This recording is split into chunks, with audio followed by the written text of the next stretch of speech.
যে ঘর বাড়ি যে দিছে, লক্ষ লক্ষ ঘর বাড়ি দিছে, আসে না যে বাড়ি ঘর দিছে, যারা ফাউনের যোগ্য এরা ঘর বাড়ি পাইছে না, আর যারা ফাউনের যোগ্য না এরা ঘর বাড়ি পাইছে। তবে আজকে যে অতগুলি মানুষের দোয়া, গরিবের দোয়া আছে না, এত ভোট পায় সে লাভ করছে, জয় লাভ করছে, হয় লাভ করছে, এইটা করছে, এইটা করছে। তা বাংলাদেশ আছে না, জানে না কয় কোটি মানুষ জানে? 9 কোটি মানুষ থাকলে তে বাংলাদেশে কয় কোটি ভোট পাইছে? হ্যাঁ, এই 13টা ভোট বাংলাদেশ।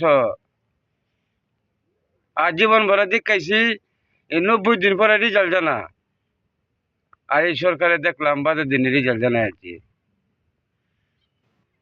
সবই তো খেলা। আর কত ভোট পায় সে জয়লাভ করছে। তো মানুষের তো 8টা গুটার দেয় না।